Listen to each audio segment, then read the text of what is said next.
Let's explore the core premise of this slide. Language is not just a neutral tool for communication. Instead, it is deeply intertwined with power in ways that are often invisible. When we talk about social control, it's important to understand that power isn't only exercised through obvious means like force or coercion. More and more, it happens through ideology and language, shaping how people think and what they accept as normal or inevitable. This is how consent is manufactured, and how dominant ideas become seen as common sense. Next, consider how language shapes reality itself. It's a system of representation, meaning it constructs our worldview. The words and phrases we choose don't just describe the world. They help create versions of reality that tend to serve particular interests or perspectives. Finally, adopting a critical approach to language is essential. We need to be aware of how language operates in social contexts so we can understand power dynamics better. This awareness isn't just about describing how language is used. It's about critically analyzing and challenging those uses to resist oppression and promote social emancipation. All of this ties back to our overall theme. Understanding the language-power nexus is key to grasping how social control works and how change can be fostered. Power isn't a static possession that you either have or don't have. Instead, it's a dynamic relational process that's enacted through discourse. What does that mean? Well, it means power is constantly in flux, shaped and maintained through the way we talk, interact, and interpret each other. Now, let's clarify the difference between power and domination. Power, in the broadest sense, is our capacity to influence others. It's about ability or potential. Domination, on the other hand, is more about a formal, institutionalized relationship where one group holds superiority over another, often enforced through coercion and supported by administrative structures. Think of domination as a more rigid, often oppressive form of power. When we turn to Foucault's view, he emphasized that power is a network, diffuse and everywhere. It's invested in relationships and circulating through what he calls a net-like organization. Importantly, individuals are both subjected to power and active agents exercising it. Power and knowledge are intertwined. Power produces knowledge, and knowledge, in turn, helps to sustain power relations. It's a continuous, circulating process. Then there's Bourdieu's concept of symbolic power. This is the kind of power that shapes what we consider to be legitimate or natural, what's common sense. It's often exercised through consent, even when it's invisible, and it's supported by symbolic violence, subtle ways in which dominant meanings are imposed. Bourdieu also talks about different forms of capital: economic, cultural, social, and symbolic, all of which can be mobilized to reinforce this power. Finally, when we think about power in relation to language, it's crucial to see how discourse shapes and reflects these power dynamics. Language isn't just a neutral tool. It's a means through which power is enacted, challenged, and reproduced. Understanding this helps us see how ideologies and social structures are maintained through everyday talk and communication. Power is exercised in interaction, primarily through controlling how others contribute and guiding the overall flow of communication.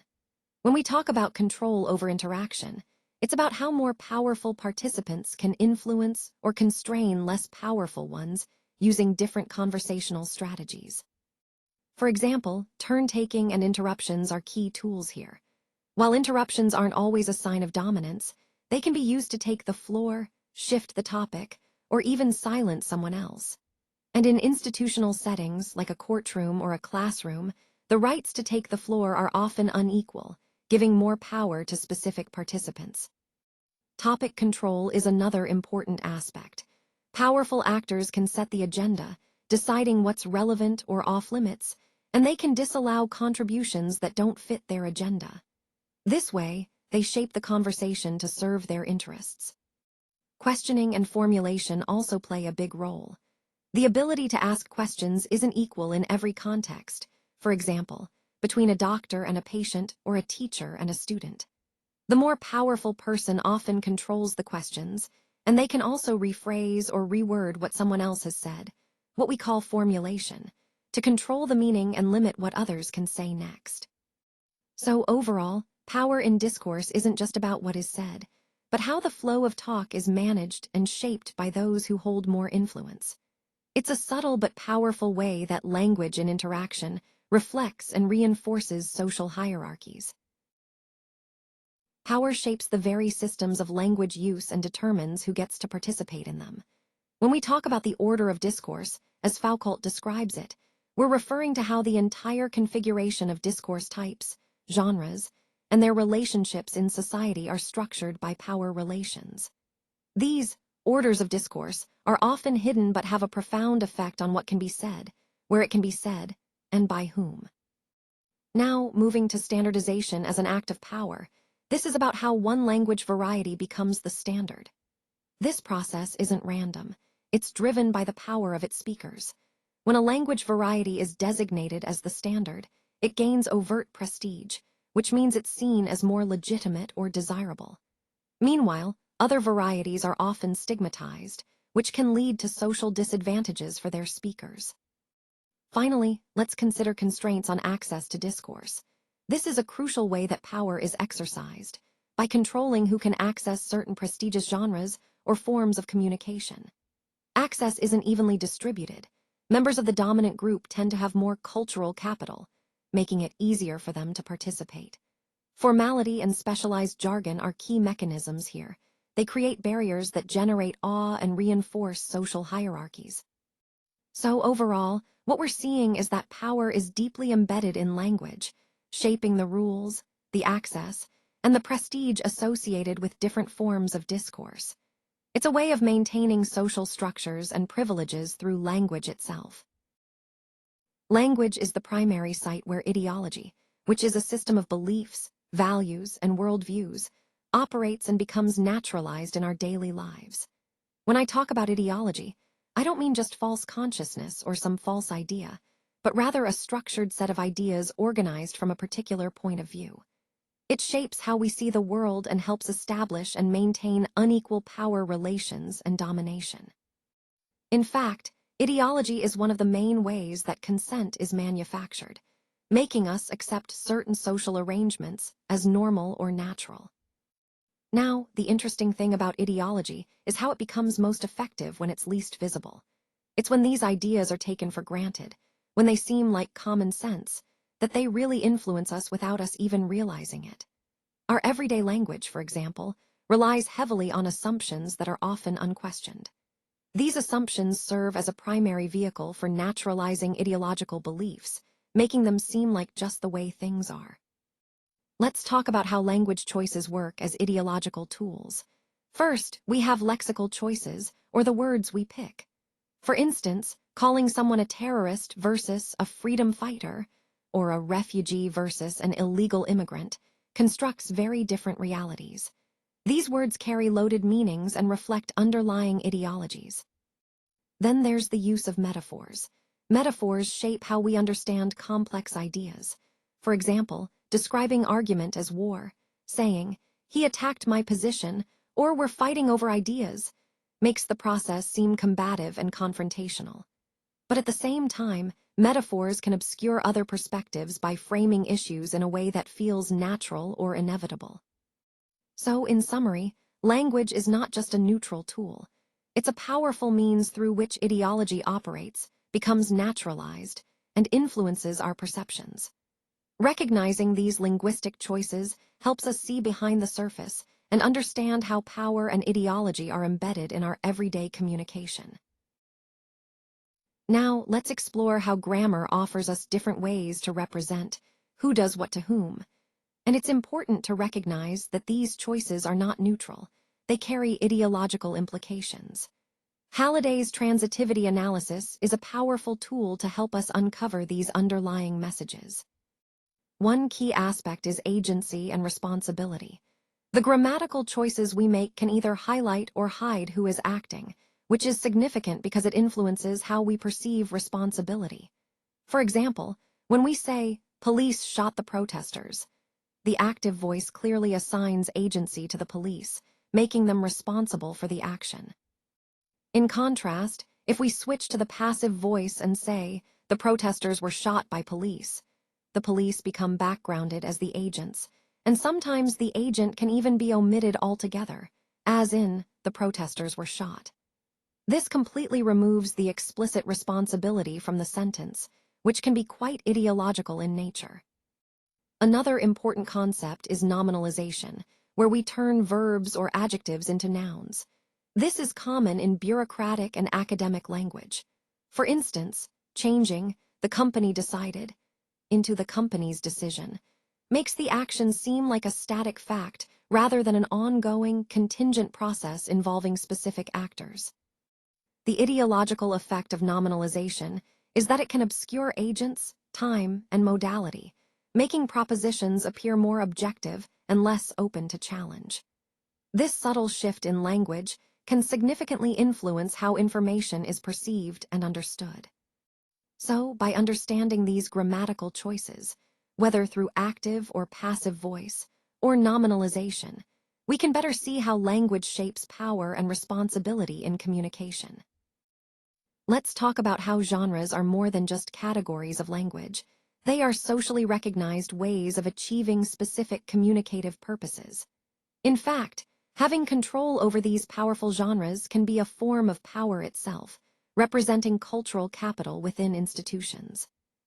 When we think about genres as social action, they are essentially typified ways of getting things done within organizations or institutions. They are structured in stages or moves that guide us through accomplishing particular goals. For example, a research article follows a specific structure designed to communicate findings effectively and gain recognition within the academic community.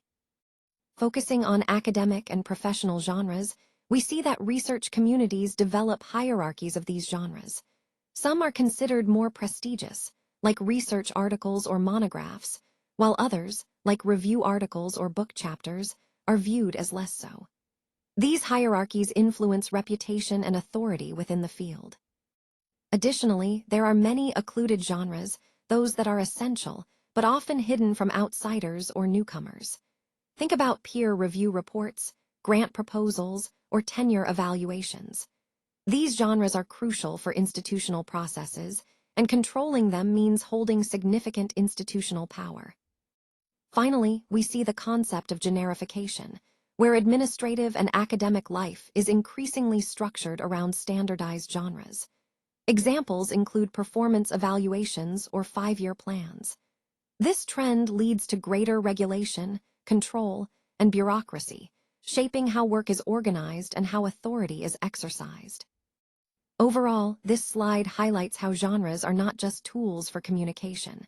They are powerful mechanisms that shape institutional life and influence who holds power within these spaces. Let's take a closer look at the global spread of English, especially in research and academia, and how it influences power dynamics and inequalities.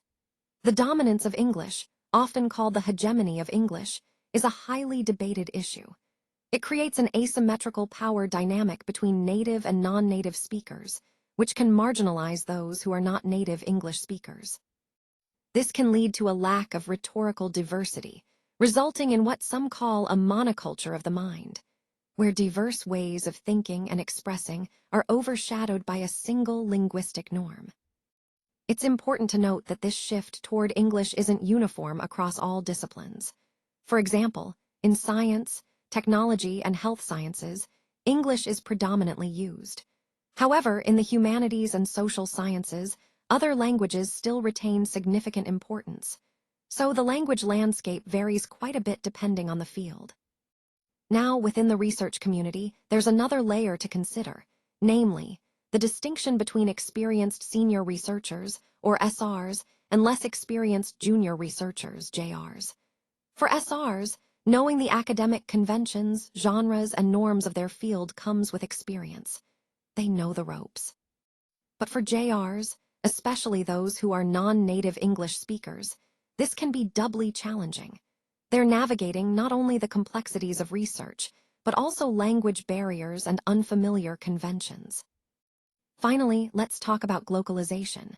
Despite globalization's push for uniformity, there's a trend toward hybridity, what we call glocalization. This means that discoursal products, like research papers or presentations, are often tailored to both global audiences and local communities. This creates a rich hybridity of cultures and discourses, blending international standards with local nuances. All these points tie back to our overall theme: language, globalization, and power. They illustrate how language use in research isn't just about communication. It's deeply intertwined with issues of power, identity, and cultural diversity. Let's delve into how post-colonial theory critiques the cultural and linguistic power structures established through colonialism. Essentially, it questions whose language actually gets to represent reality, whose voice is heard, and whose is silenced. When it comes to language and colonial identity, a key issue arises for post-colonial subjects. Writing in the imperial language, like English, can create a real identity crisis.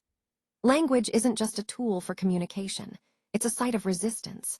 Writers often challenge or even violate the standard language as a way to assert their own cultural identity and push back against colonial influence.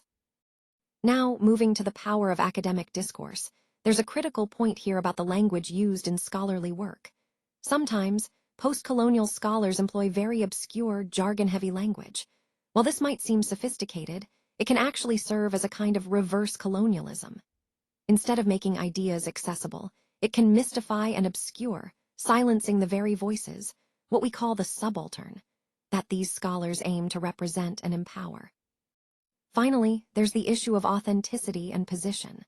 Often, critique points out that academic language can be influenced by privilege. As one source puts it, it's easy to be theoretical if the words are coming from a face that has little or no pigmentation. This highlights how privileged positions can shape the discourse, sometimes making it less accessible or relatable to those outside elite academic circles. All these points connect to the broader theme of post-colonialism, which challenges the dominance of the oppressor's tongue, the language of colonial power, and seeks to reclaim voices and identities that have been marginalized. Power is not just an abstract force floating around. It's actually inscribed on our bodies and enacted through our embodied voices. When we talk about the body as a site of power, what we mean is that the body is where power relations are inscribed and felt. It's not just about representations or ideas of the body, but about how we experience suffering directly in our physical selves. Foucault's idea of the political economy of the body focused on discourses and how power is exercised through language and institutions, but this approach has faced criticism. Some argue that it risks dematerializing the real, lived bodies by only looking at discourses about them, like in prisons or hospitals, without paying enough attention to the actual corporeal, physical conditions of those bodies. Now, moving to the embodied voice, this is where language and the body meet. Our voice is a powerful tool because it can project authority, influence, and identity. But it's also vulnerable because the voice reveals our intentions, emotions, and can be subject to interpretation or judgment by others, the so-called other. So, the voice is both a source of power and a site of vulnerability. Finally, we need to consider the issue of silencing, what we call muteness, especially concerning marginalized or subaltern groups. Imperial discourses have historically drowned out these voices, making them effectively mute in the historical record. A critical part of our work is to listen carefully to the tones, inflections, and nuances of dominant voices to uncover the traces of those who have been silenced or erased. All of this ties back to our overall theme. Power is not just an abstract concept. It's embodied, enacted through our bodies and voices, shaping and being shaped by social relations and histories. Gender is a key site where language and power intersect. It's important to understand that gender is not something pre-existing or fixed. Instead, it's socially constructed and enacted through discourse and interaction. When we look at different approaches, the dominance approach, as proposed by scholars like Lakoff, Zimmerman, and West, suggests that gendered language reflects and reinforces social inequality. For example, women's language is often described as powerless, and behaviors like men's interruptions are viewed as acts of dominance and control. On the other hand, the difference or cultural approach, exemplified by Tannen, sees male and female speech styles as products of different social subcultures. According to this view, Misunderstandings often arise because men and women are speaking different languages.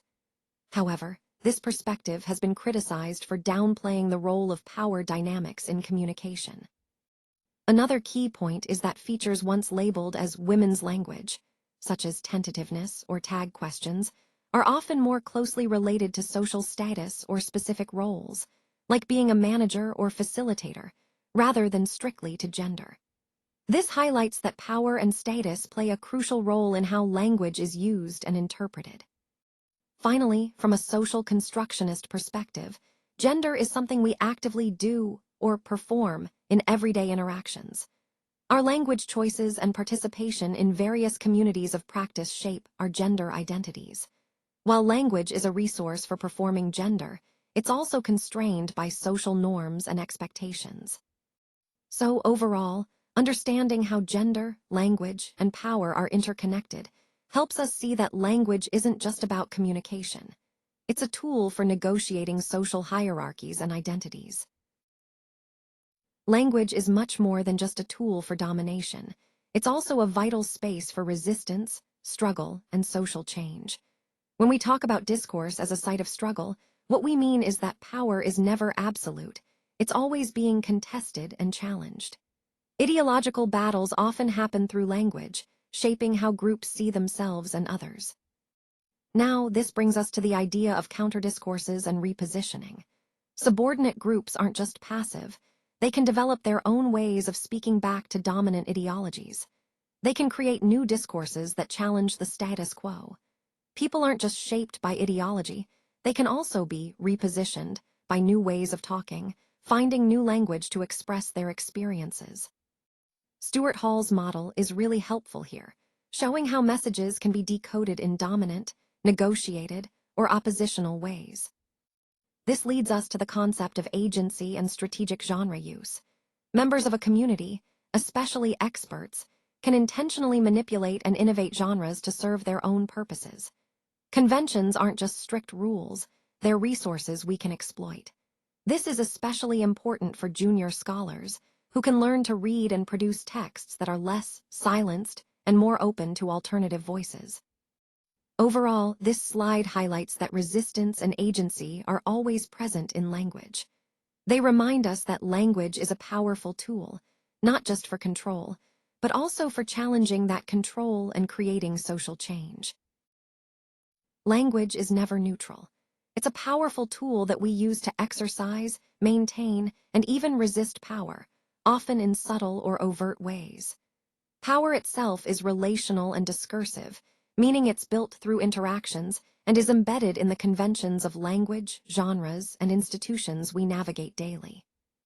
Ideology works through language to create what we call common sense, that shared understanding that feels natural but is actually shaped by those in power. When the linguistic and ideological workings of power are invisible or seem normal, they become even more effective, helping to manufacture consent and maintain the status quo. That's why the choices we make in language matter so much. Small differences in vocabulary, like calling someone a terrorist versus a freedom fighter, can shape perceptions dramatically.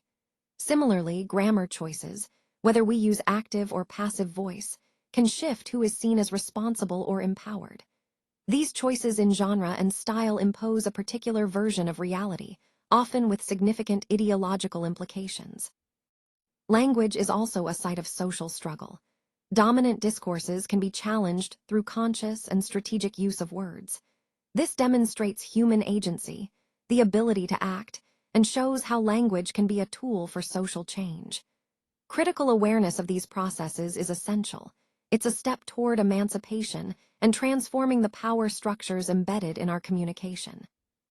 So, in essence, understanding the relationship between language and power helps us see how social realities are constructed and how we might challenge or change them through our own linguistic choices.